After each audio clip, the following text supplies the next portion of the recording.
Aries, what is going on, my friends? Welcome. Welcome to Fire Fridays, Aries. You are first up today. Hope you're doing well out there. Thank you for being here, and if you are returning, thanks for coming back. I do appreciate it quite a bit. Obviously, a bit of a format change here, but we're getting back to the reading by signs. So, Sun, Moon, Rising, and Venus. Be sure to check those out, depending if this is, some of this may resonate, some of it may not. It all depends. There are a lot of Aries on the planet, a lot of people on the planet. So if this doesn't quite hit it, maybe try your Moon, Rising, or Venus.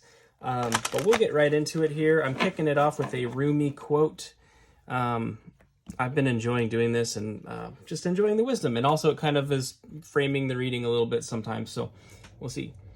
When I'm in touch with my wisdom, I have worthy things to say. You know what's really interesting about this, Aries? This card actually came out for Capricorn yesterday. Or today, I guess. I'm recording on Thursday, so Capricorn just came out today. But this came out for Capricorn. And yeah, when I am in touch with my wisdom, I have worthy things to say. Very true. Aries, I feel like you're definitely the type that does have things to say, certainly. But about what? I don't really know. Not yet, anyway. We're going to go ahead and do 3 Moonology cards here, and then we'll dive into some tarot, all right?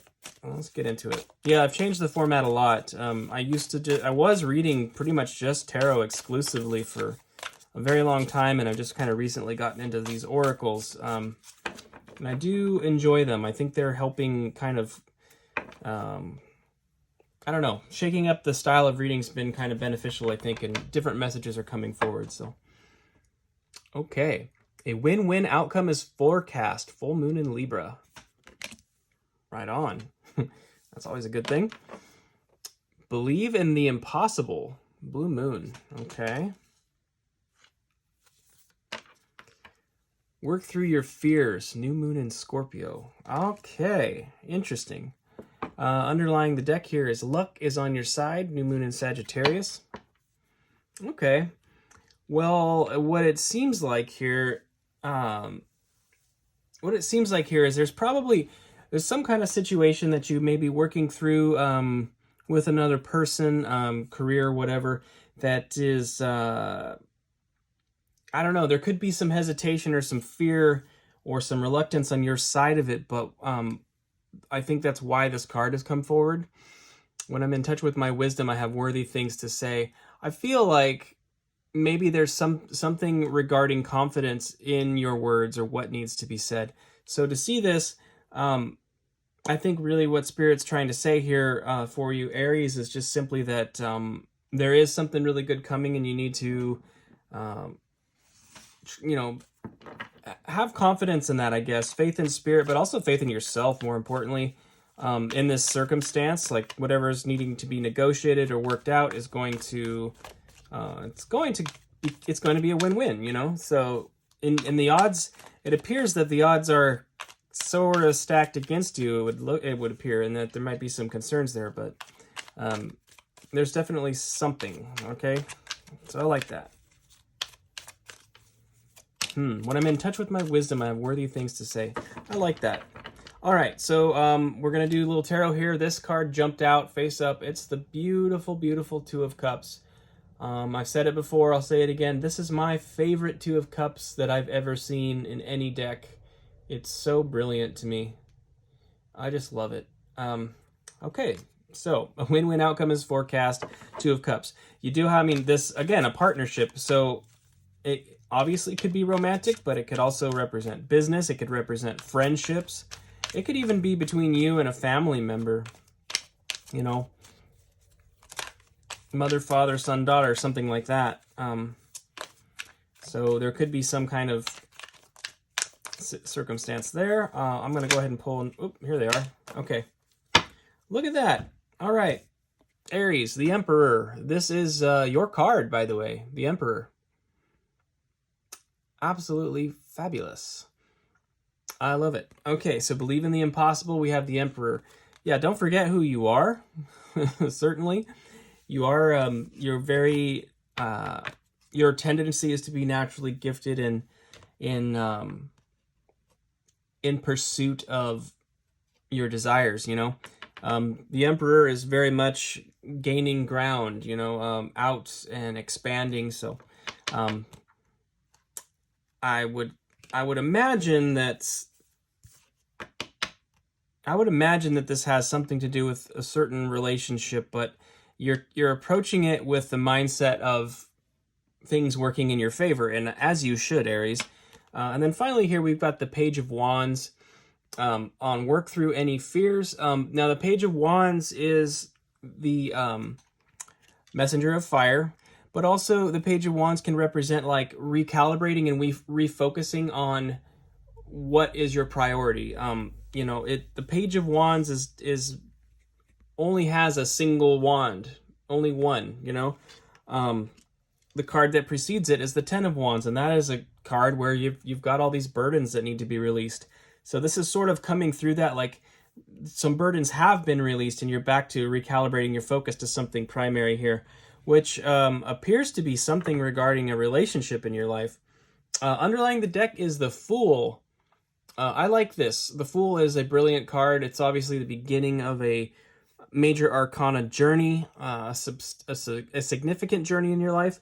But what I truly enjoy about this is just the optimism and just the brilliance of it. You know, the sun is shining. The Fool has a butterfly on his finger. He's got his suitcase with the heart, with the heart right on it there. It's sort of like his heart is out to go on a new journey. So I feel like whatever this is, it's being recalibrated into something very exciting. Very exciting. Some of you might be feeling rather foolish towards a person. That sounds a little weird. You might actually not be in a relationship with this. This partnership may not be in your life yet physically. I'm not exactly sure, but it's a possibility. There could be something there where maybe there's a desire to approach somebody, or, you know, a circumstance where you're definitely wanting to do that. I feel like whether it was career-oriented or personal relationships, there is something about wanting to embark on a journey with this person to sort of expand, you know, almost to build an empire, as it were, being the Emperor there. You know, there's something entrepreneurial or just in the realm of personal relationships too. You know, there are a lot of couples that get very, very focused on a common goal in business and end up being very successful, and that may be something that speaks to you as well, where you want to build something. You know, you don't want to just be in a relationship for the sake of being in a relationship. You also want to grow and expand and accomplish something with this person, you know? So that's really interesting. All right, but we're going to go ahead and get some clarification on this Two of Cups.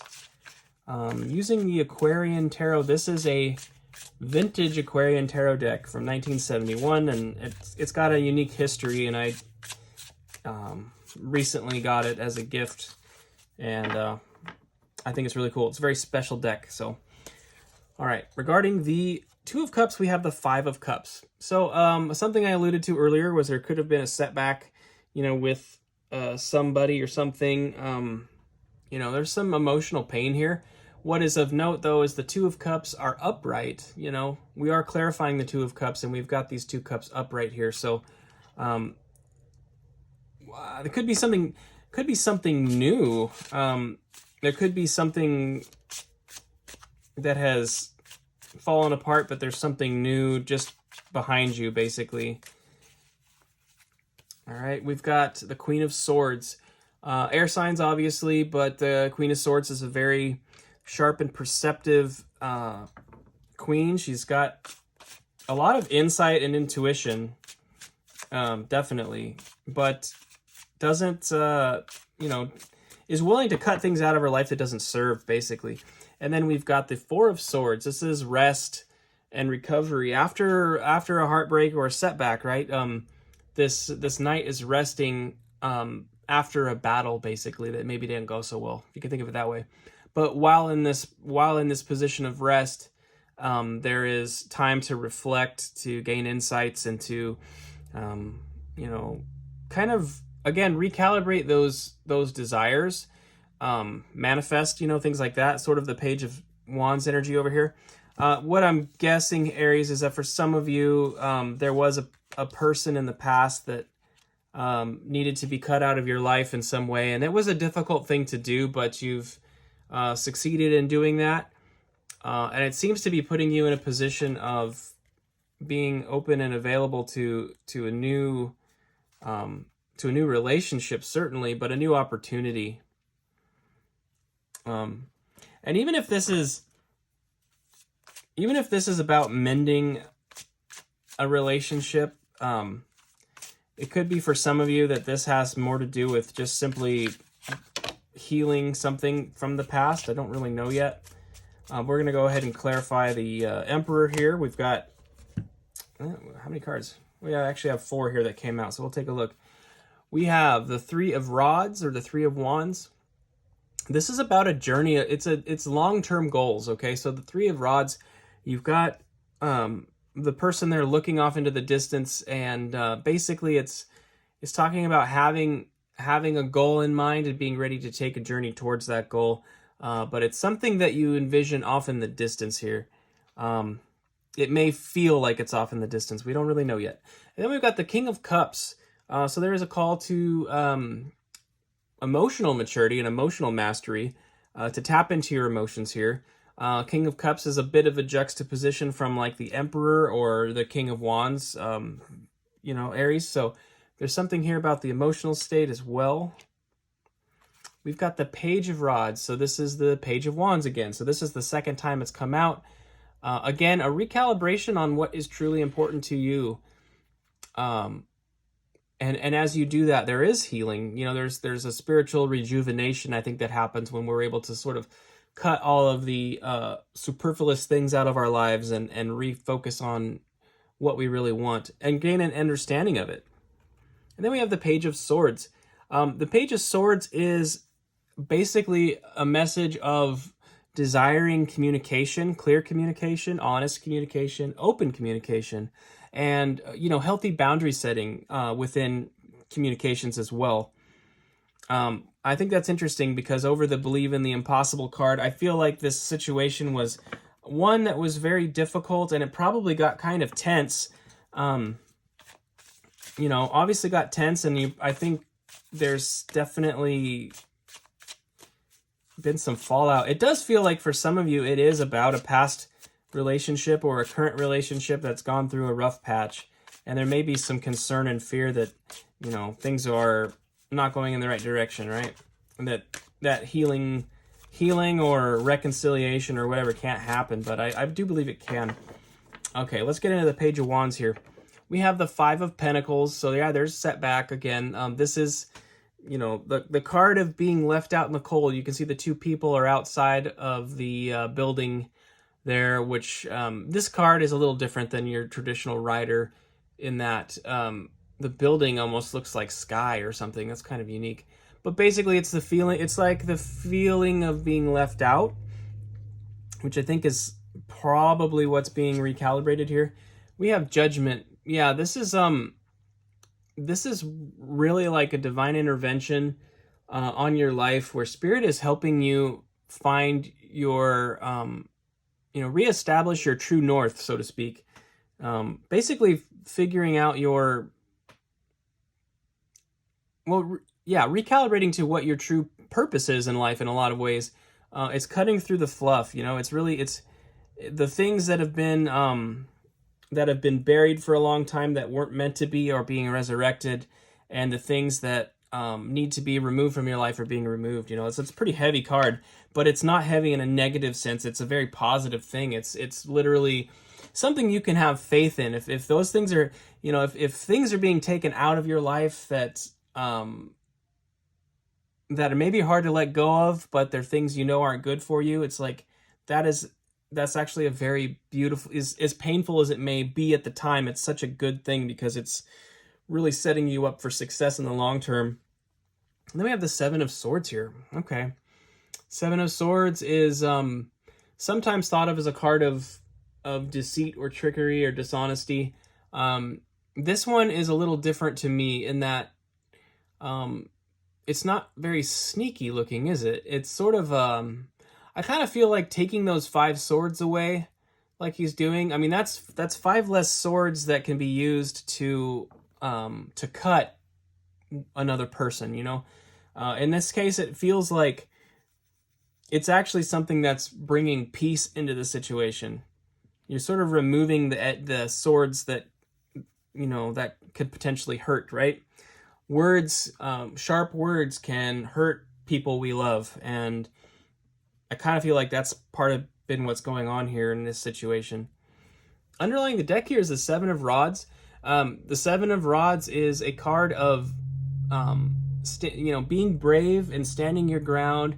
It's also a card of kind of defensiveness. So I feel like maybe this conflict that you'd gone through with somebody had been something where you got very, very defensive about your position and persistent about wanting to be correct about something, wanting to be right. And you know, I would say rightly so. I do think it's important to pick your battles, but I feel like, Aries, you've kind of already figured that out. Whatever this was, it does feel like there's a clear desire to move past it, a clear desire to move past it, to resolve the situation, and to sort of start anew on this journey with this person. So yeah, that's really what it's feeling like primarily, is there's some desire to heal a circumstance and sort of move forward with somebody. So I'm going to go ahead and pull a little more oracle here. I do have Keepers of the Light right here, just for a little bit of potential outcome and potential advice. I guess we could put it that way. Keepers of the Light is basically sort of deity archetypes and things like that. You'll see in a moment here. All right, Aries, let's get into it right now. All right, we've got Freya, phases and cycles. There is a beginning within every ending. Illusions are revealed and released. Okay, yes, that is very true. The call to release the things that need to be released is very clearly here. I like the idea, illusions are revealed and released. I think that's very interesting. The veil within this circumstance between you and the other person, it's like the veil has sort of been lifted, and you can see now where the problems lie, and it gives you both the opportunity to sort of work through it and heal through it, right? We have Krishna, devotion. Trust your spiritual guidance. Your commitment has been recognized. You are loved unconditionally. Oh, that's beautiful. Absolutely. Absolutely, Aries.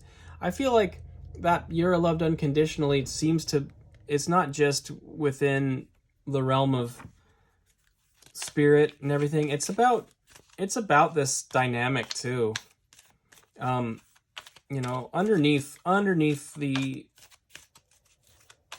layers of conflict and illusion and stuff, there's something deeper there.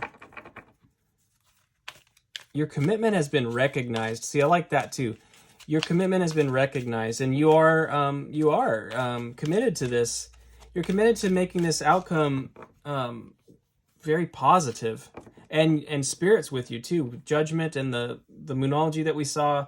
There's a lot of encouragement here just to trust the process and understand that a win-win and amicable solution can be achieved, and something that'll bring healing for you.